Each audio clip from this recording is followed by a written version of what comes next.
Tama si Senator Lacson, the burden of proof lies with you, Mr. Hernandez. Yung sinasabi po ni Bryce, December 16 of 2022, I have not participated in any budget process for the projects for 2022, and that is very, very clear. All right. Engineer Alcantara, sinabi ni Bryce na binigyan daw niya sa iyo yung pera at may mga nakausap kang politiko na ang sabi niya, binigyan ka ng pera para ibigay mo sa politiko. Am I correct? Is that true? Is that true? Can you confirm? No, Your Honor. Respectfully deny po yung sinasabi niya.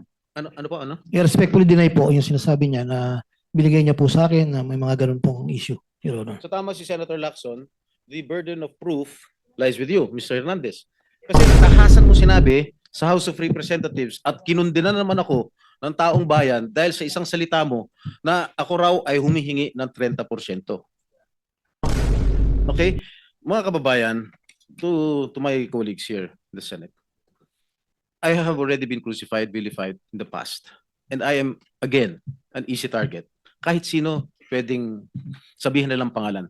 Pag sinabi mo ba, si Senator Hontiveros humihingi ng 30%, maniniwala ba tao? Hindi.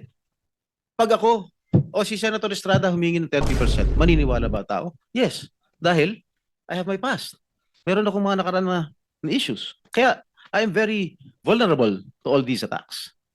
And I deny vehemently na merong hinihingi akong porsyento sa mga proyekto. Okay? And siguro, sinabi na ni D.E. Henry Alcantara na panay hearsay lang. Nakita mo ba na binigyan ako ni Henry Alcantara ng pera? Did you see? Did you ever see Alcantara handing money over me to me? I don't think so. Pero ba may nakita ka ba? Sigutin mo lang, yes or no, may nakita ka ba? Wala po. Okay. That's all, Mr. Chair. Thank you, Senator Estrada.